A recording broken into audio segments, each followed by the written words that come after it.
કૃપા કરી છે. તો ભગવાનનો અનુગ્રહ થાય તો મનુષ્યત્વ મળે. બીજું પછી પરમાત્માની કૃપા વરસે તો આપણને મુમુક્ષત્વની તરસ જાગે. મનુષ્યત્વમ મુમુક્ષત્વમ. પ્રભુની કૃપા વગર આપણને આવો અવસર પ્રાપ્ત ન થાય, આવી તરસય ન જાગે.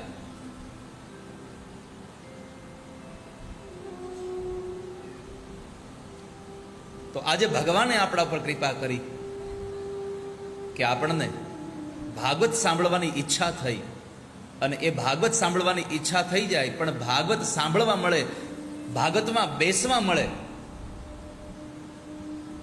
એવું પ્રયોજન આપણને જડી જાય તો સમજવું હવે ભગવાન આપણા ઉપર અતિ કૃપા કરી રહ્યા છે. અતિ હરિ કૃપા જાહી પર હોઈ, પાઉ દેઈ એહી માર્ગ સોઈ. અતિશય જેના પર કૃપા વરસે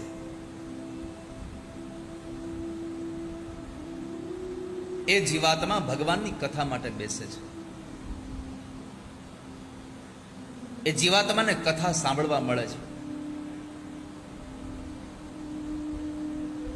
બાકી લાખો રૂપિયાનો, કરોડો રૂપિયાનો ખર્ચ કરો તો એ કથા સાંભળવા ન મળે. તમે તમારી ઈચ્છાથી તમે ગમે ત્યાં વિદેશમાં ફરવા જઈ શકો, તમારી ઈચ્છાથી ગમે તેટલી મોંઘી તમે શોપિંગ કરી શકો, પણ તમે તમારી ઈચ્છાથી કથા ન સાંભળી શકો. એ તો મારા ઠાકોરની કૃપા થાય તો તમે કથા સાંભળી શકો. પ્રભુની કૃપા વરસે તો જ તમે કથા સાંભળી શકો. એક શેઠ પાસે સંપત્તિ ઘણી હતી, પણ કથા કરવાનો એને બહુ વિચાર આવ્યો. એટલે ગામના લોકોને ભેગા કરીને કીધું કે પૈસા બધા હું આપીશ, તમે મને મદદ કરો ખાલી બસ.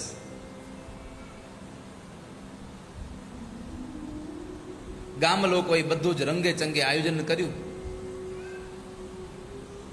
અને આખા ગામને એટલો રંગ હતો ભાગવતનો. જે દિવસે બરાબર આપણે ગઈકાલે પોથયાત્રા કરી એમ પોથયાત્રા નીકળી, એમાં એક યુવાની આ બરાબર પેલો બંદૂકડીનો ધડાકો શેઠના કાન પાસે આવીને કર્યો, હરખમાં હરખમાં ધાક પડી ગયો. ધાક પડી જાય એટલે પછી આપણા સૌરાષ્ટ્રવાળાને એની ડેફિનેશન ન કરવી પડે કે તમારે ધાક એટલે હું, પછી ખબર જ હોય તમરા જ બોલ્યા કરે, સંભળાય નહીં કઈ, અને એની દવાઈ ન આવે પાછી કઈ. તો ધાક પડી ગઈ બે કાનમાં. શેઠ ઘણો એના માટે તો એને યત્ન કરે પણ ધાક ખુલે નહીં. કથા મંડપમાં આવ્યા, ભટ્ટ બાપાએ કથા કરી, બધા લોકોએ કથા સાંભળે, લોકો તાળીઓ પાડે તો બીજાને જોઈને આ શેઠ બાપા તાળી પાડે, સંભળાતું કઈ નહોતું. એક દિવસ, બે દિવસ, 3 દિવસ આમ કરતા કરતા કથા વિશ્રામ થઈ, પણ 7 દિવસથી કથામાં એને એક શબ્દ કાનમાં ન પડ્યો, અને 7મા દિવસે વળી છોકરાએ ફટાકડો ફોડ્યો, ધાક ખુલી ગઈ. મારે આ કદાચ આ કાલ્પનિક કથા હશે, પણ મારે તમને એટલો જ સંદેશો આપવો છે કે કથા આપણી ઈચ્છાથી નથી સંભળાતી, કથા ઠાકોરજીની કૃપાથી સંભળાઈ રહી છે. તમે અહીંયા બેઠા છો કેવલ પ્રભુની કૃપા છે.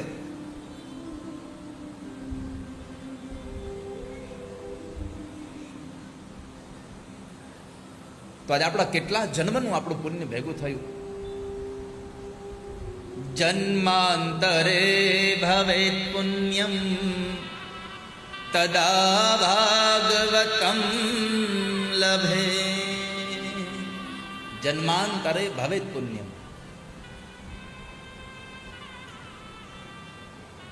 અનેક જન્મ જન્માંતરના પુણ્ય ભેગા થાય ત્યારે તમને પ્રભુની કથા સાંભળવા મળે. ભાગ્ય વગર, અધિકાર વગર ભાગવત ન મળે. અને એટલા માટે જ ભાગવતજીના 12 સ્કંદોમાં પહેલા જ સ્કંદને નામ આપ્યું છે અધિકાર લીલા. અને અધિકાર વગરનું મળી જાય ને તો એ તમને દુઃખ આપ્યા વગર રહી જ ન શકે.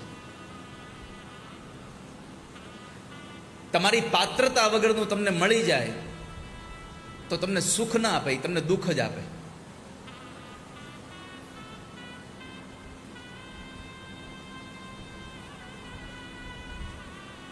તો આજે આપણું ભાગ્ય પ્રબળ બન્યું. આજે પ્રભુની કૃપા આપણા પર વરસી, આપણે અધિકારી બન્યા. બાકી તો આ ભગવાન સુખદેવજી મહારાજે દેવતાઓ નથી આપ્યું.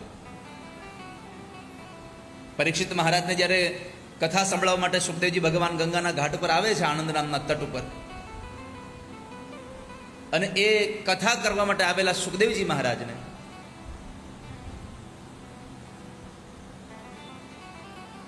દેવતાઓએ આવીને અમૃતનો કુંભ આપ્યો. લ્યો બાપજી, આ અમૃત તમે પરીક્ષિતને પીવડાવી દો.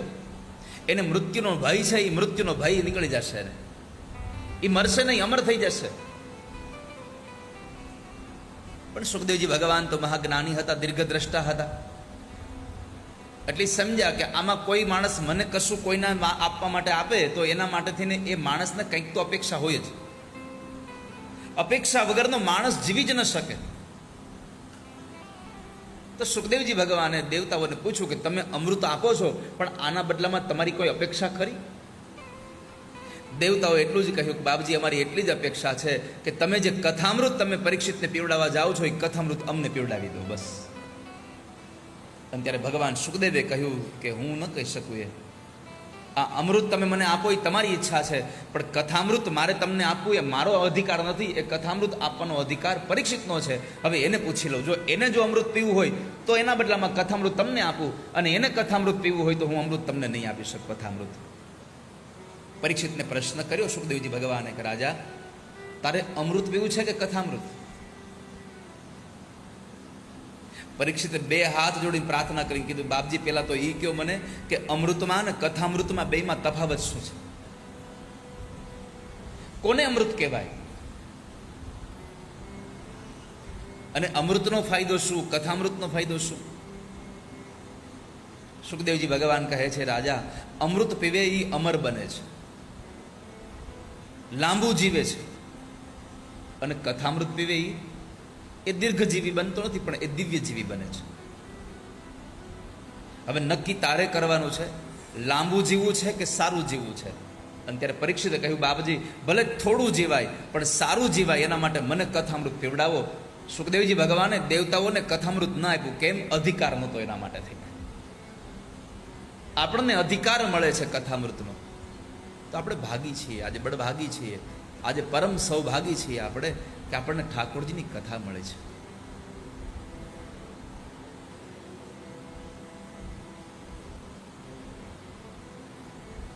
આમ જોવા જાવ તો અમૃત અને કથામૃત માટે થઈને કેવું હોય તો ક્યાં કાચ અને ક્યાં મણી. ભાગવતજીના પદ્મપુરાણનો એક શ્લોક છે, ક્વ સુધા ક્વ કથા લોકે ક્વ કાચ ક્વ મણીર મહાન. બ્રહ્મરાતો વિચાર્યેવં તદા દેવાંજહાસઃ. ક્યાં કાચ અને ક્યાં મણી? કથામૃત એ મણી છે,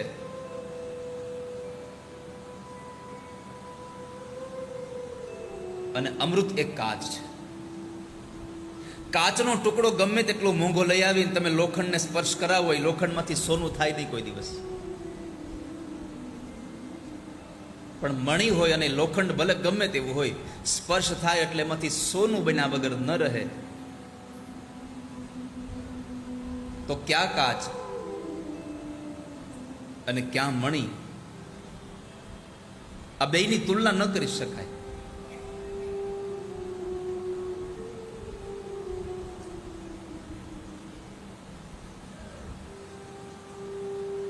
તો એવો ગ્રંથ આપણને મળ્યો છે, ને એ ગ્રંથ આપણે ગઈકાલે એક વાત ઉપર ઉભા હતા. આજે કથા ક્યાંથી શરૂ કરવાની ખબર છે કોઈને? કોઈને યાદ છે? કોઈને યાદ નથી? કાલે મેં છેલ્લે કહ્યું તું કાલે આપણે કથા કરીશું. સાંજે શું જમાડ્યા બાબા? સાંજે એટલું જમાડ્યું હશે, સવારમાં વળી પાછું પેટ ભરીને નાસ્તો કરાવ્યો હશે. તમે યાદ રાખો બધું, પણ આજે મને ભૂલાઈ ગયું છે. કથા ક્યાંથી કરવાની છે? પહેલે જ ચાલુ કરી પાછી.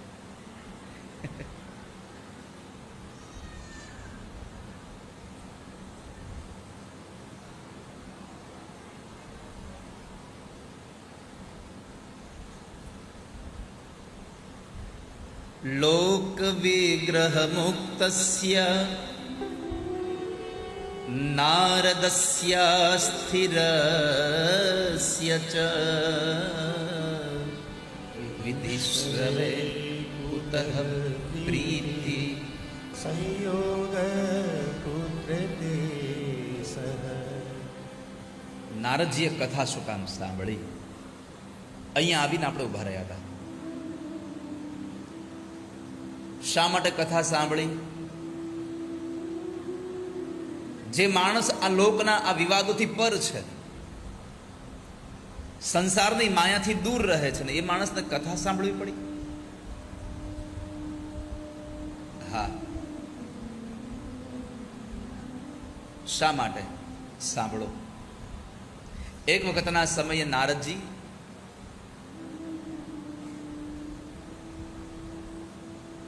ચાલતા ચાલતા બદ્રી વિશાલ ક્ષેત્રમાં આવ્યા છે.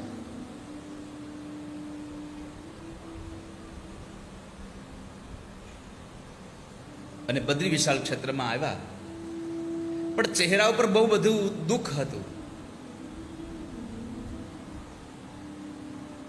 સનત કુમારો સામે મળે છે. સનત કુમારોએ પ્રશ્ન પૂછ્યો, કથમ બ્રહ્મનદીન મુખ કુતશ્ચિંતાતુરો ભવાન. વરિતં ગમ્યતે પુત્ર કુતશ્ચાગમનં તવ. નારદજીને ઉભા રાખીને સનત કુમારો પૂછે છે, માનસ પુત્રો, નારદજી, આ તમારા ચહેરા પર દુઃખ, કથમ બ્રહ્મન દીન મુખ, આજે દુખી આ મોઢું લઈને ક્યાંથી આવો છો? ક્યાં જાઓ છો? કુતશ્ચાગમનમ તવ, શું થયું તમને? હરિકા દાસ કભી ન ઉદાસ. ભગવાનનો ભક્ત કોઈ દી ઉદાસ ન થાય. કેમ? લોકો કહે કે ભગવાનનો ભક્ત ઉદાસ કેમ ન થાય? દુઃખ તો એને આવે છે. પણ ભગવાનના ભક્તની એક માનસિકતા છે કે મારા જીવનમાં જે કાંઈ થઈ રહ્યું છે એ મારા ઠાકોરજી બધું સારું કરી રહ્યા છે. આ બધું જ સારું થઈ રહ્યું છે, એટલા માટે દુઃખી નથી થતો ક્યારેય. અને સાધુ તો ક્યારેય દુઃખી હોય જ નહીં.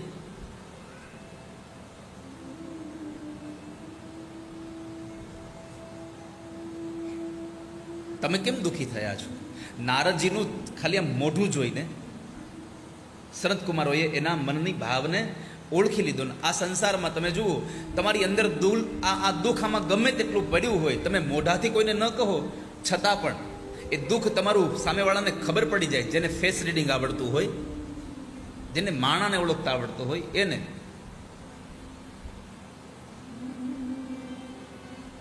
જેને પોતાના હૃદયમાં બીજાના પ્રત્યેની ભાવનાઓ છે, એ માણસ બીજાના દુઃખને ઓળખી શકે છે. અને આપણે ક્યારેક ક્યારેક ચૂપ રહીએ, પણ આપણા અણસાર બોલી જાય. આપણા અણસારો બધાને કહી દેતા હોય છે કઈ.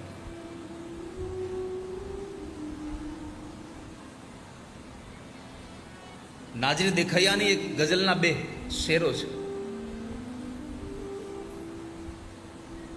દર્દ જે હોય છે દિલમાં, એ આવી બહાર બોલે છે.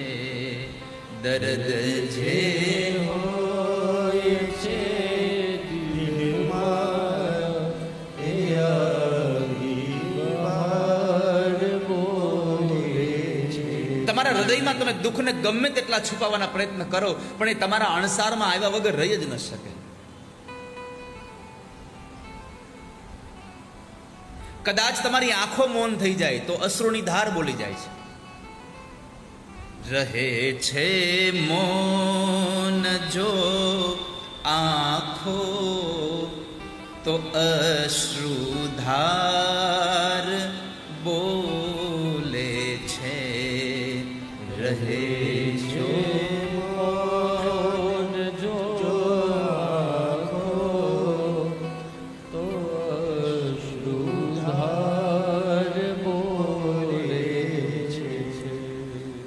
દર્દ જે હોય છે દિલમાં એ આવી બહાર બોલે છે. દર્દ જે હોય છે દિલમાં એ આવી બહાર બોલે છે. તો નારદજીને પ્રશ્ન કર્યો, તમે દુઃખી કેમ છો? શું થયું તમને? નારદજીએ બહુ સરસ વાત કરી. હું ઘણા બધા ક્ષેત્રોમાં ફર્યો. હરિદ્વાર ગયો, હરિક્ષેત્રે. જો કે આને હરદ્વાર પણ કહેવાય છે અને હરિદ્વારે કહેવાય છે.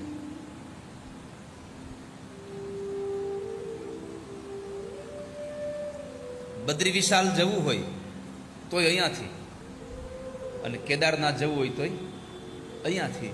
બદ્રી વિશાળમાં ભગવાનને મળવું હોય તો એ હરિનું દ્વાર છે, અને કેદારનાથમાં ભગવાનને મળીએ એ હરદ્વાર છે. એટલે બંને જગ્યાએ જવાનું જે દ્વાર એ આપણા મધ્યમાં રહ્યું આ હરદ્વાર, હરિદ્વાર આપણું આ ક્ષેત્ર છે. એટલા માટે હરિક્ષેત્રે હરિદ્વારમાં આવીને ગંગાના ઘાટ ઉપર ફર્યો, કાશીમાં ગયો, શ્રીરંગમ ગયો, પ્રયાગ ગયો, કુરુક્ષેત્ર ગયો, પણ મને ક્યાંય શાંતિ ન મળી. સાધુને શાંતિ ન મળી. અહીંયાથી હરિદ્વારથી તમે ઘરે જશો ને તમને કોઈ પૂછશે કે કેવી મજા આવી, તો પોતપોતાની અપેક્ષા પ્રમાણે પોતે વર્ણન કરશે.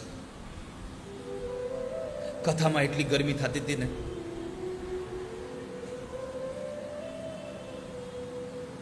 વળી પાછા બીજા કોઈકને પૂછો તો બીજું, તો કે જમવામાં એટલી ગળદી થાય ને હરખું જમવાય ન દે. ત્રીજા માણસ એની રીતે પોતાનું વર્ણન કરતા હશે. એક રૂમમાં આટલા લોકો નાખ્યા ને તો વહેલું ઉઠીને તૈયાર થવું પડે. કેટલી બાબતોથી લોકો પોતાના દુઃખને વર્ણનતા હશે. કારણ કે બધાનું સુખ અલગ અલગ જગ્યાએ પડ્યું છે.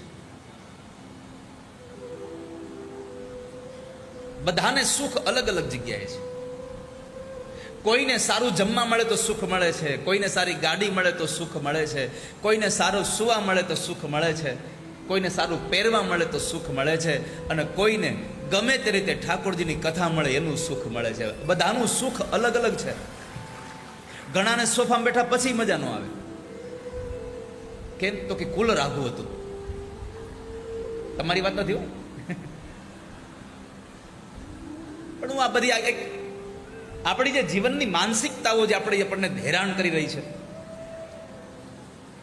અને જેને કુલરની બાજુમાં વારો આવ્યો એ કે અવાજ બહુ આવે છે, સંભળાતું નથી કાનમાં કાંઈ બીજું. એક પ્રકારે દુઃખ નથી, બધાને અલગ અલગ દુઃખો છે. પરંતુ સૌથી અગત્યની વાત એ છે, આપણે હરિદ્વાર જેવા ક્ષેત્રમાં આવીએ તો રહેવા સારું ન મળે તો દુઃખ લાગે, જમવા સારું ન મળે તો દુઃખ લાગે, આપણને વ્યવસ્થા સારી ન મળે તો દુઃખ લાગે. અને મારે તમને એટલું જ કહેવું છે કે આપણે અહીંયા મજા કરવા નથી આવ્યા, અહીંયા ઠાકોરજીને માણવા માટે આવ્યા છીએ, અહીંયા પ્રભુને મળવા માટે આવ્યા છીએ. એટલે અને આમ પણ શાસ્ત્રનો નિયમ છે કે તમે ફરવા જાઓ અને યાત્રામાં જાઓ, આ બેમાં તફાવત એટલો છે કે યાત્રામાં ગયા પછી તમને જો ક્ષણિક પણ દુઃખ ન પડે તો સમજવું તમારી યાત્રા નિષ્ફળ ગઈ છે. દુઃખ સાથે યાત્રા હોવી જોઈએ, સંકટો સાથેની યાત્રા હોવી જોઈએ, શ્રમ સાથેની યાત્રા હોવી જોઈએ.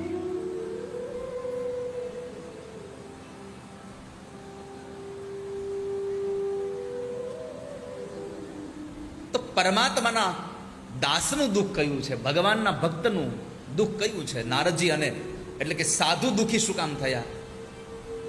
આપણને બધાને રહેવા જમવા સારું ન મળે એટલે દુઃખી થઈએ, પણ સાધુને પૂછું તમે આટલા બધા તીર્થમાં ફરીને આવ્યા, બ્રહ્માંડ કરીને આવ્યા, ભટકીને નહીં હો, વિચરણ કરીને તમે આવ્યા, છતાં પણ તમે દુઃખી કેમ છો આજે? તો કહે છે કે મારા દુઃખનું કારણ એક જ છે, સત્યમ નાસ્તિ તપઃ શૌચમ દયાદાનમ ન વિદ્યતે. ઉદરમ ભરિણો જીવા વરાકાહ કૂટભાષિણ. નારદજીએ કહ્યું મારા દુઃખનું કારણ પેલું એ છે કે હું આટલું બધું ફર્યો પણ મને સત્યનો અભાવ દેખાયો. સત્યમ નાસ્તિ તપઃ, મને સત્ય ન દેખાયું.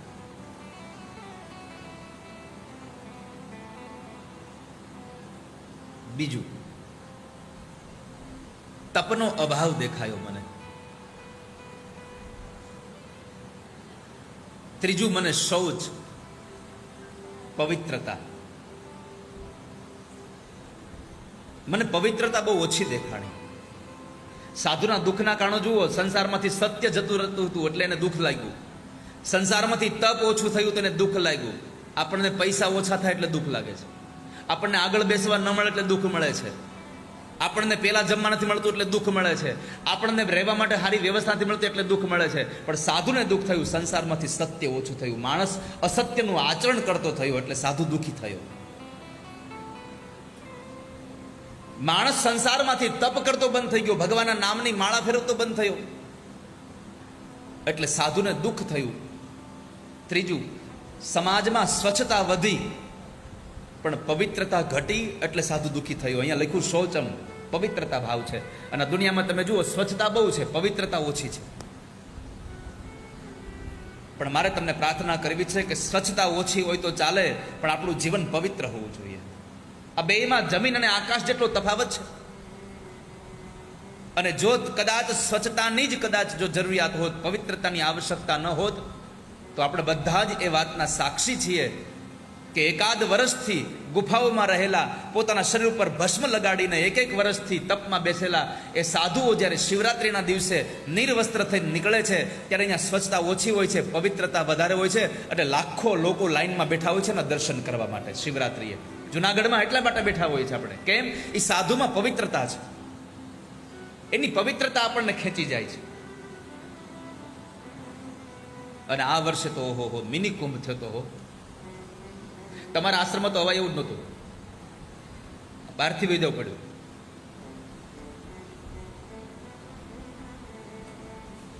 હું રાજનને જીગર હતો, હું એને કહેતો હતો કે આની કરતા હાલીને વહી ગયો તો સારું હતું. ધવલભાઈ, આની કરતા ચાલીને ગયા હોત તો સારું હતું. અમારી પેલા હાલવા વાળા પગી ગયા હતા. પણ આ વખતે હર્ષભાઈ અને એમની આખી ટીમે જે એક સનાતન માટે આટલી મોટો યજ્ઞ કર્યો એટલે એકવાર એ ગુજરાત સરકારના એ નાયબ મુખ્યમંત્રીને પણ આપણે તાળીઓથી વધાવવા જોઈએ કે એટલી મોટી એમણે એને વિચાર તો આવ્યો એક વખત. અને એમાં આપણા બધા જ ભારત વર્ષના, આપણા સૌરાષ્ટ્રના સંતોએ બધાએ એને હિંમત આપી કે અમે બેઠા છીએ, અમે કરીશું, તમે અમને કહો એટલું અમે કામ કરીશું.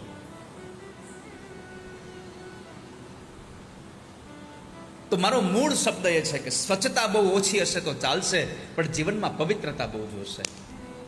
માણસ પોતાના શરીરને મોંઘા મોંઘા સાબુ અને શેમ્પૂથી ધોવે છે પણ મનને ક્યારેય સાફ નથી કરતો. વિચારોમાં કેટલી ગંદકી પડી છે. મંદિરોમાં બેસીને પણ માણસની દ્રષ્ટિ ક્યાં સારી છે. મુઠ્ઠી ભરીને ચોખા લઈને જાય છે મંદિરમાં, એક મુઠ્ઠી ભરીને ચોખા લઈને જઈએ છે. પણ મારે તમને પૂછવું છે, ચોખા લઈને મંદિરમાં જાઓ છો, ચોખા થઈને કેટલા જાઓ છો? ચોખા લઈને મંદિરમાં જાઓ છો પણ ચોખા થઈને કેટલા જાઓ છો? તમારા હાથમાં ચોખા નહીં હોય તો કાંઈ નહીં, તમારું હૃદય અને તમારું મન, તમારી વાણી, તમારી દ્રષ્ટિ, તમારી જીવ, આ બધું પવિત્ર લઈને જશો, આ બધું ચોખ્ખું લઈને જશો તો ઠાકોરજી તમારો સ્વીકાર કરી લેશે. આપણે સ્વયં ચોખા બનીએ, પવિત્ર બનીએ. તો નારદજીએ કહ્યું કે સનત કુમારો, મારા દુઃખનું ત્રીજું કારણ છે સમાજમાં પવિત્રતા ઓછી જોઈ મેં. દયા દાનમ ન વિદ્યતે, માણસમાંથી દયા જતી રહી. દાન દેતો બંધ થયો માણસ, બીજાનું લઈ લેતો થઈ ગયો.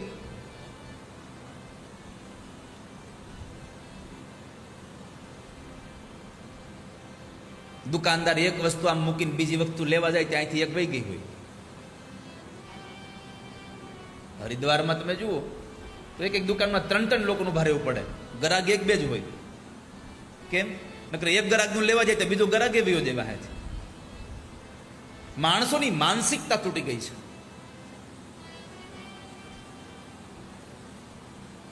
તો નારદજીના દુઃખનું કારણ હતું સત્ય ઓછું થયું, તપ ઓછું થયું, પવિત્રતા ઓછી થઈ, દયા ઓછી થઈ, દાન ઓછું થયું. પેટ ભરા લોકો રહ્યા.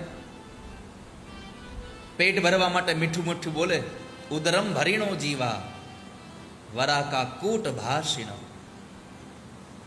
મુખ में राम बगल में छुरी. જીવનમાં સુખી થવું હોય તો જિંદગીનો પહેલો નિર્ણય રાખો, જેવો છું એવો જીવન જીવીશું, જેવો છું એવું રહું.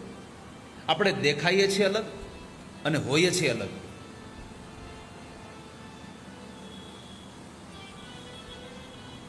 તો નારદજીના દુઃખના અહીંયા વર્ણન બતાવ્યા. સનત કુમારોએ વળી પાછું પૂછ્યું, તમને થયું છે શું? કોને આટલી મોટી લાંબી લાંબી વાતો કરો છો, મૂળ વાત તમને કહી દો. નારદજી કહે છે, સાંભળો, કલીના પ્રભાવની એક વાત કહું તમને.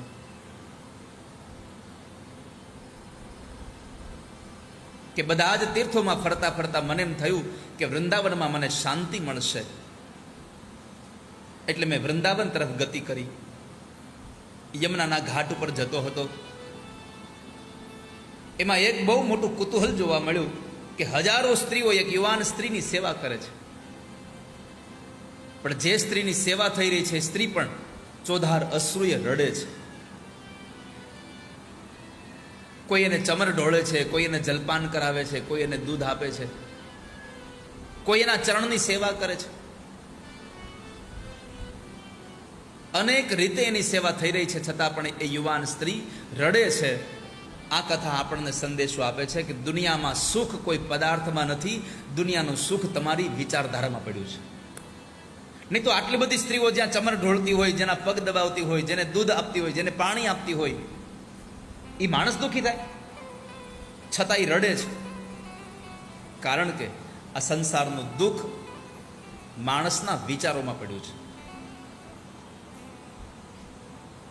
એટલે મને એમ થયું કે લાવ હું જોવા જાઉં. નારદજી ગયા. જેવા નારદજી ત્યાં ગયા તો પેલી યુવાન સ્ત્રી ઊભી થઈ જાય છે. આ બીજો સંદેશો આપણા માટે કે આપણે ગમે ત્યાં આવી સભા ભરીને બેઠા હોઈએ, પણ કોઈ મહાપુરુષનો પ્રવેશ થાય તો આપણે આપણી જગ્યાએ ઊભા થઈને એનો આદર સત્કાર કરવો જોઈએ. હમણાં હું મારી પ્રસન્નતા વ્યક્ત કરું કે ભગવાન ઠાકોરજી આવ્યા તો પૂજ્ય બાપુ પણ પોતાની જગ્યાએ ઊભા થઈને ભગવાન ઠાકોરજીનો આદરભાવ કર્યો એમણે. આવા મહાપુરુષો પણ ભગવાન આવે ત્યારે ઊભા થઈ જાય. મારી તમને પ્રાર્થના છે, ગમે ત્યાં કથા હોય, હું આ કથા માટે નથી કહેતો, કોઈ પણ જગ્યાએ તમે બેઠા હોય ને કોઈ મહાપુરુષ આવે તો તમને અનુકૂળ લાગતું હોય તો તમારી જગ્યાએ ઊભા થઈને એને પ્રણામ કરવા અને એની જગ્યાએ તમારે ઊભા થઈને એનો આદર અને ભાવ સત્કાર કરવો જોઈએ. અહીંયા ભક્તિ મહારાણી ઊભા થયા. નારદજીને જોયા પછી 2 હાથ જોડીને પ્રાર્થના કરી, ભો ભો સાધુ ક્ષણમ તિષ્ઠ મચ્ચિંતામ અપિ નાશય. દર્શનમ તવ લોકસ્ય સર્વથા ઘરમ પરમ. ભક્તિએ કહ્યું કે આપ એક ક્ષણ માટે રોકાઈ જાઓ. ભો ભો સાધો ક્ષણમ તિષ્ઠ, એક ક્ષણ માટે તમે રોકાઈ જાઓ. કારણ કે સત્સંગ એક ક્ષણનો મળે તો એ માણસનું જીવન બદલાવાની તાકાત ધરાવે છે. સાધુનો એક શબ્દ કાનમાં પડી જાય તો આખું જીવન બદલી જાય આપણું. એક ઘડી આધી મેં પુનિયાદ તુલસી સંગત સાધુ કી કટે કોટી અપરાધ. કરોડો અપરાધ આપણા છૂટી જાય એક સાધુનો સંગ થઈ જાય તો.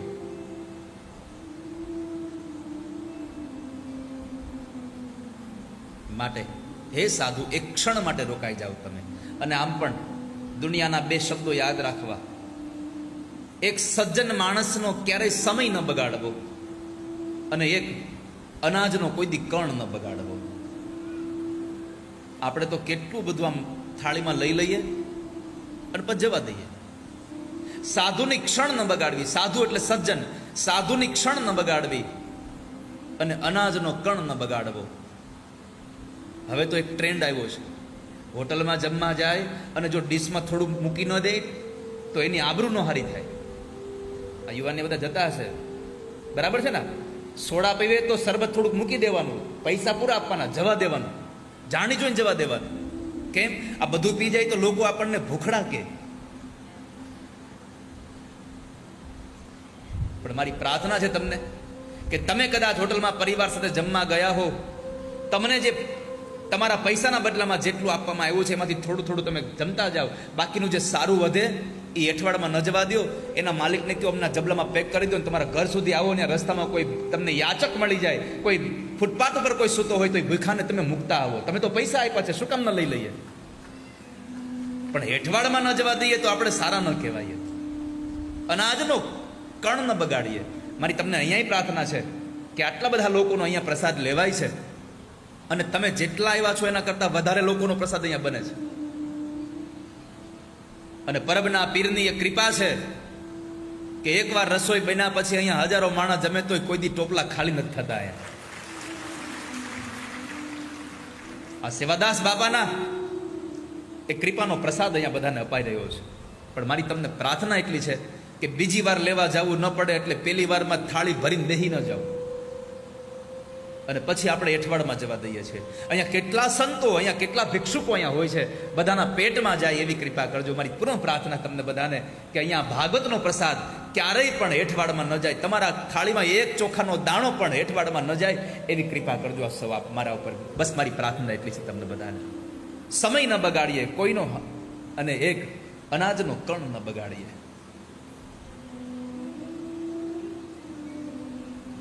આપ ઉભા રહો એક ક્ષણ માટે. ભો ભો સાધો ક્ષણમ તિષ્ઠ મત ચિંતા અપી નાશય. તમે બધાનું દુઃખ દૂર કરો છો તો મારું દૂર નહીં કરો? અપી નાશય, તમે મારા દુઃખને પણ દૂર કરો. કારણ તમારા દર્શન થયા એ મારું પરમ સૌભાગ્ય છે. દર્શનમ તવ લોકસ્ય. સાધુના દર્શન થાય તો પાપ બળીને ભસ્મ થઈ જાય.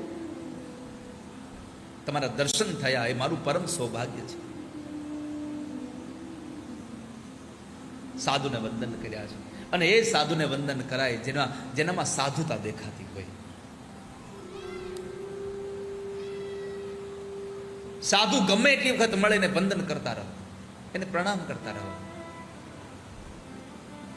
કેવા સાધુને વંદન કરવા જોઈએ? કારણ કે ખાલી કપડાથી સાધુ નહીં હો.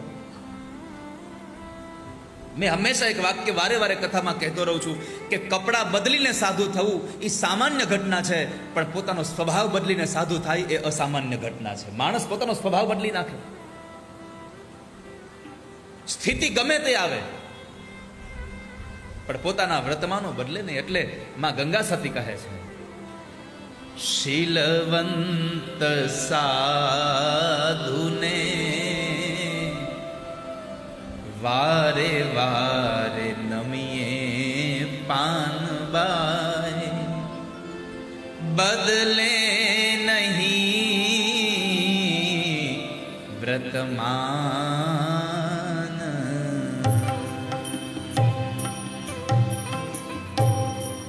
શીલવંત સાધુને,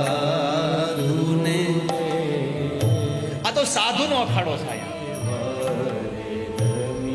ગેટની બહાર નીકળો, કેટલા સંતો ઉભા છે. આપણને થાય ઓહો આપણું તો પ્રયાગ અહીંયા જ છે.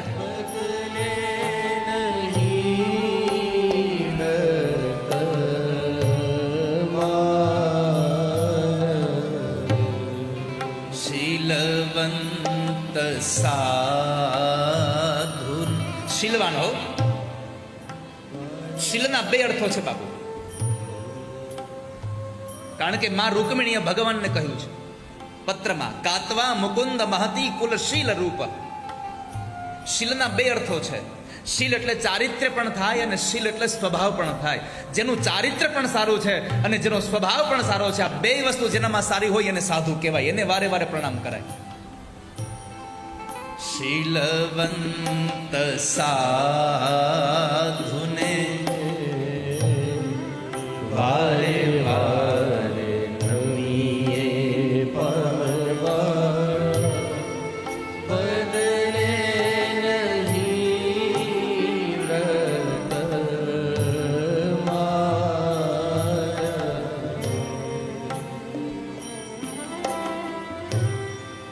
રામ ભરોસો રાખે હૃદયમાં જેને રામ ભરોસો રાખે હૃદયમાં જે.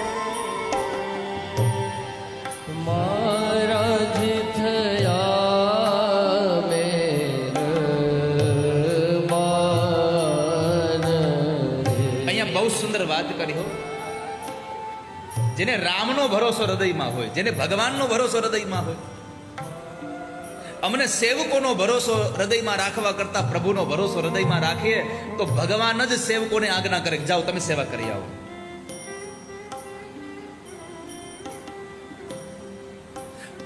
આ હરિદ્વારમાં આટલો મોટો નકલંગધામ આશ્રમ બન્યો, તોરણિયામાં આટલો મોટો આશ્રમ, રામદેવરામાં આટલું નિર્માણ થાય, હજી દ્વારિકા તો બાકી જ છે. આટલું મોટું નિર્માણ થાય એ ભરોસો કોનો? એકમાત્ર ભાલાવાળાનો ભરોસો છે, એકમાત્ર ગુરુની નિષ્ઠામાં ભરોસો છે. જેના ભગવાનનો ભરોસો હૃદયમાં હોય. અને હું પ્રાર્થના સાથે કહું છું, હું તમને કદાચ તમે માનો તો હું તમને છાતી ઠોકીને કહું છું, જેને ભગવાનનો ભરોસો છે એ માણસ કોઈથી તૂટ્યો નથી આ સંસારમાં. આ સંસારનો માણસ ભરોસો તોડે છે, ભગવાન ભરોસો નથી તોડતા કોઈ દિવસ. અને ભગવાન મહેરબાન ન થાય ત્યાં સુધી આ બધું થાય નહીં કાંઈ હો. ફળી ભાંગીને બે ન થાય. આ તો પ્રભુ કૃપા છે આપણા પર. ક્યારેક ક્યારેક લોકો પૂછે મને, આ સંતો આટલી મોટી મોટી બિલ્ડિંગો બનાવે, હું બિલ્ડિંગો બનાવવા હાટું સાધુ થયા છે? મને આવા પ્રશ્નો પૂછે લોકો. ત્યારે મારો એક જ જવાબ હોય કે બિલ્ડિંગો ભેગી નહીં લઈ જાય, આપણે હાટું મૂકીને જવાના, ચિંતા કરો.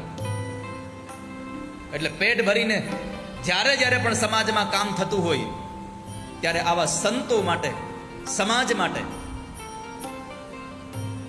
હવે કદાચ સમજો કે આ નકલંગધામ તોરણી અહીંયા ન બન્યું હોત તો તમે અહીંયા આવતા હો તો તમારે કેટલી જગ્યા જવું પડતું હતું ગોતવા. અને હરિદ્વારમાં બીજા આશ્રમમાં જાવ તો ખરા, આવી હોટલ જેવો આશ્રમ તમને મળે ક્યાં? મને તો યાદ નથી કેટલી કથામાં કરી, કેટલી કથાઓ કરી બાબા.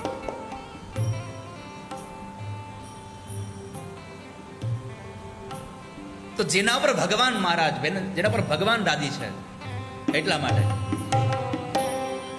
શીલવંત સાધુને. અને એક વાત યાદ રાખો, જો જે ભગવાન ના આપી શકે એ ભગવાનનો ભક્ત આપી શકે આપણને. જે પરમાત્મા ના આપી શકે, જે મોટા મોટા મહાપુરુષો ના આપી શકે, એ સાધુ આપી શકે. ભાગવતજી કહે છે, ચિંતામણી લોક, સ્વર્ગનું સુખ, ભગવાનના ધામનું સુખ કોઈને આપવાની જો સત્તા હોય તો એક માત્ર સાધુના હાથમાં છે. અને એટલા માટે સંતોને પ્રણામ કરીએ. પછી સંતનો હાથ માથા ઉપર પડે તોય ભલે, ન પડે તોય ભલે, તમે સાધુને પ્રણામ કરી લો બસ. તમારા મનમાં એક શંકા હોય છે કે આપણે સાધુની નજીક જઈએ અને સાધુનો હાથ માથા ઉપર પડે તો આપણું બરાબર બની જાય. ઘણી વખત તમારા છોકરાઓને પગમાં મૂકે અને પછી કે હવે આની ઉપર એક ધબ્બો મારો. પણ મારે તમને એટલું કહેવું છે કે કદાચ 2-5 વ્યક્તિ હોય તમે સાધુ સુધી પહોંચી જાઓ તો વાત બરાબર છે. પણ હવે આટલી મોટી માનવ મેદની હોય અને તમે સાધુ સુધી ન પહોંચી શકો તો શું થશે? તમે જ્યાં હો ત્યાંથી સાધુને પ્રણામ કરો. સાધુ 3 પ્રકારના છે. એક મરઘી જેવા સાધુ છે, એક માછલી જેવા સાધુ છે, અને એક કાચબી જેવા સાધુ છે. મરઘી જેવા સાધુનો અર્થ છે કે જે સાધુને તમે વંદન કરો એનો હાથ તમારા માથા ઉપર પડે, તમારું ભાગ્ય સેવાઈ જાય. કેમ? મરઘી પોતાના ઈંડાઓને પોતાના શરીરનો સ્પર્શ આપે છે અને એમાંથી બચ્ચું પ્રગટ કરે છે. પણ માછલી જળમાં ઈંડું મૂકે પછી એ જળના ઈંડાને, એના પોતાના ઈંડાને સ્પર્શ ન કરે, ખાલી નજર એના ઉપર રાખે અને તોય એમાંથી બચ્ચું પ્રગટ થાય. એમ કોઈ સાધુ તમને સ્પર્શ ન કરે પણ ખાલી એની નજર તમારા ઉપર પડી જાય ને તોય તમારું ભાગ્ય સેવાઈ જાય. અને ત્રીજી વાત, કાચબી જમીનમાં એક ખાડો કરે, એમાં પોતાના ઈંડા દાટી દે, ઉપર ધૂળ વાળી દે, પાછી જળમાં વહી જાય. પછી કઈ જગ્યાએ એને ઈંડા મૂક્યા છે એ ભૂલી જાય છે, પણ ઈંડા મૂક્યા છે એનું સ્મરણ ખાલી પોતાના મગજમાં કર્યા કરે તો ઈંડા સેવાઈ જાય છે. એમ સાધુ તમને સ્પર્શ ન કરે, એની નજર તમારા ઉપર ન પાડે તો કાંઈ નહીં, પણ એના ભજનમાં બેઠા છે ખાલી ત્યારે તમારી યાદ આવી જાય ને તોય તમારું ભાગ્ય સેવાઈ જશે. તો આવા 3 પ્રકારના સાધુ છે. પણ આપણે પકડવા કેવા સાધુને? લાકડા જેવા સાધુ હોય ને, જેનો સ્વભાવ લાકડા જેવો, એને પકડાય. નહીં તો ઘણા હુકલ પાંદડા જેવા હોય, ઘણા પથરા જેવા હોય અને ઘણા લાકડા જેવા હોય. સુકલ પાંદડા જેવા એટલા માટે ખાલી પોતે તરે, બીજા એને પકડે તો એ પોતે ડૂબી જાય. પાણીમાં પાંદડું તરતું હોય તમે જુઓ, પણ એ સુકલ પાંદડું પોતે તરતું હોય, પણ એને કોઈ જો બીજું પકડે તો એ પોતે ડૂબી જાય. તો આનો સંગ ન કરાય. ખાલી પોતે જ તરવાનું જાણે એનો સંગ ન કરાય. ઘણા પથ્થર જેવા સંત હોય, પથ્થરને પાણી નાખો એટલે ઈ ડૂબે ને એને પકડે ઈ ડૂબે, તો એનો સ્પર્શ ન કરાય. પણ લાકડા જેવો જેનો સ્વભાવ હોય કે પોતે તરે અને એને જે પકડે એને તારી દે, આવા જેવા સંતો છે, એનો સંગ આપણે કરવો જોઈએ. સંગ એટલા માટે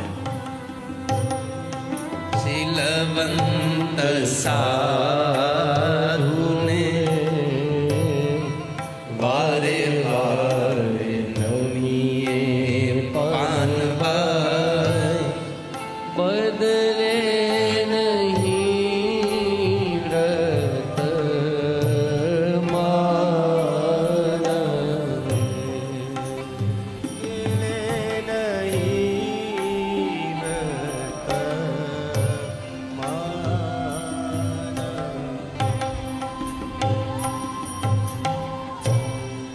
સંગ તું કરો તો તમે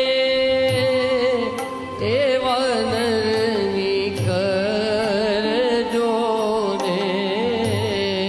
સંગ તું કરો તો તમે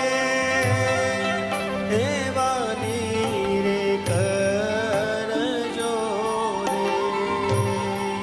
પહોંચાડી દે ભવ પાર રે.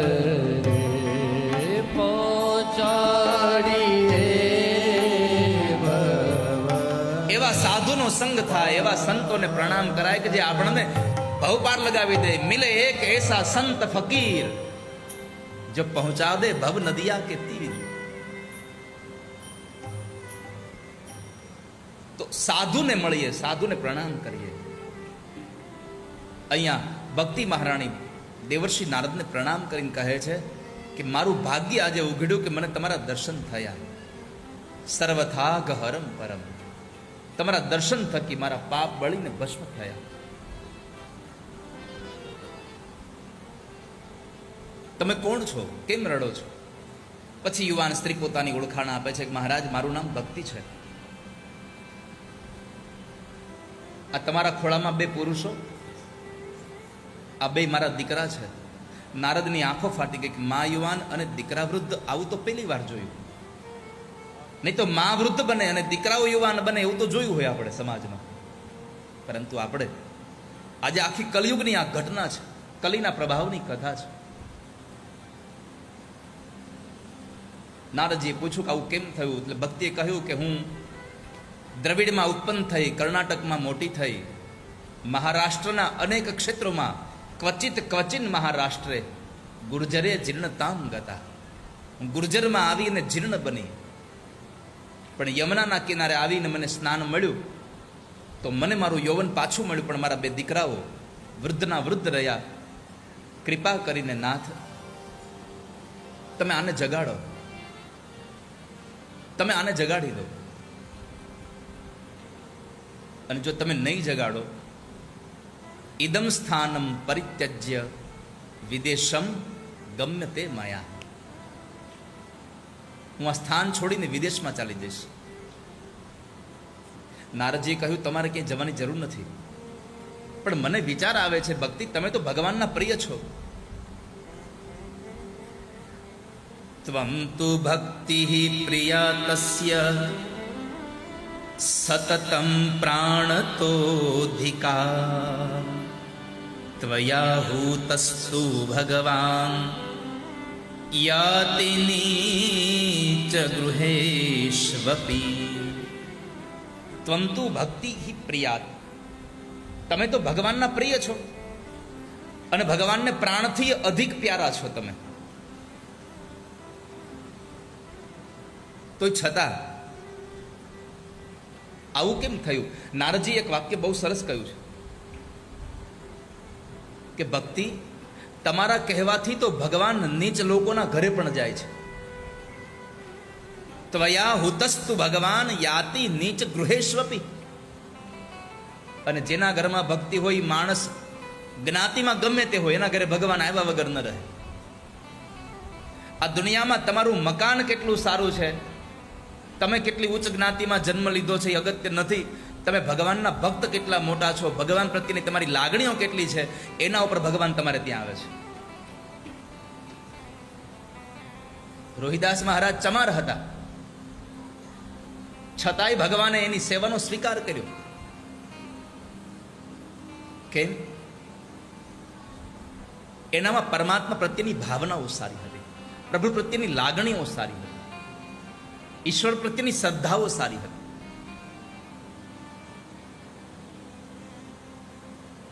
તો કળિયુગમાં ભક્તિ, તમે તો મુક્તિનું સાધન છો. અને જે માણસ ભક્તિ કરે એને મુક્તિને શોધવા ન જવી પડે, કારણ કે ભક્તિ એટલે રાણી છે.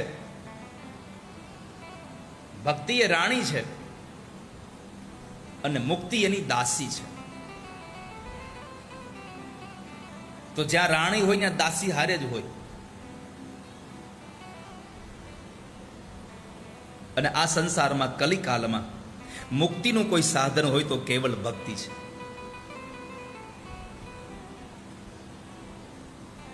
એટલે જ ભાગવતજીમાં બે વસ્તુની પ્રશંસાઓ બહુ વધારે છે, એક ભક્તિ અને એક જ્ઞાન.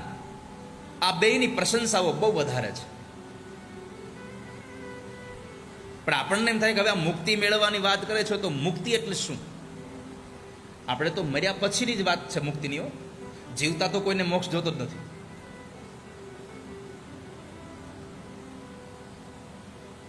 પણ એક વિચાર ના આવે કે આપણે ત્યાં લખાયું હોય પિતૃ મોક્ષાર્થે કથા, પિતૃઓના મોક્ષ માટે કથા, આવું વાક્ય આપણે લખ્યું હોય છે. હવે પિતૃ એટલે કે જે મૃત્યુ પામ્યા છે, એ જે હાજર નથી એની વાત છે. તો હાજર ન હોય એવા લોકોને પાછળ કથા બેસાડવામાં આવે અને તોય એને મોક્ષ મળે. તો હવે આપણે વિચારવા જેવું છે કે જે હાજર ન હોય એને ખાલી નામથી કથા કરીએ તો મોક્ષ મળે, તો આપણે તો પંચમહાભૂતના શરીર સાથે ભાગવતના માંડવામાં બેઠા છીએ, આપણને મુક્તિ કેમ ન મળે? પૂજારા, આપણને કેમ ન મળે? નરેશભાઈ ઠક્કર આજે અમદાવાદથી, શું કામ મુક્તિ ન મળે?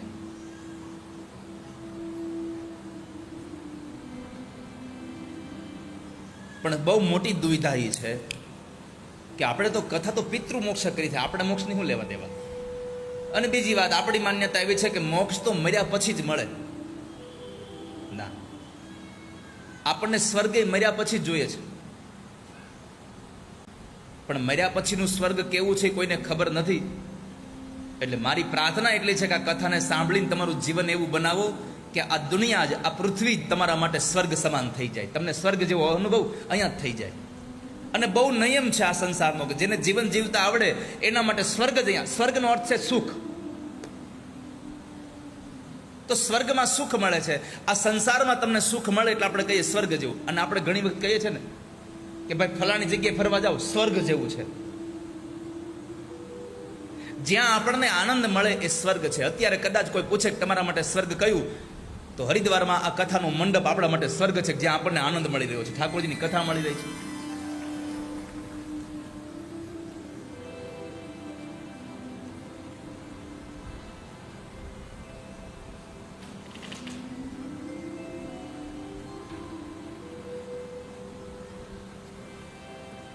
આ શું છે?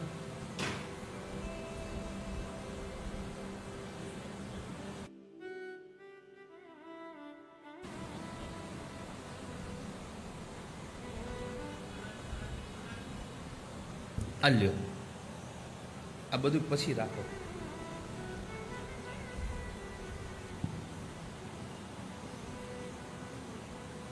હવે કાંઈ લાવતા નહીં વચમાં.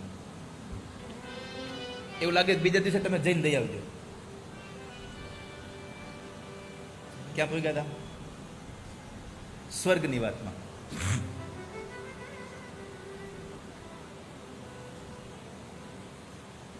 આ સંસાર આપણા માટે સ્વર્ગ છે.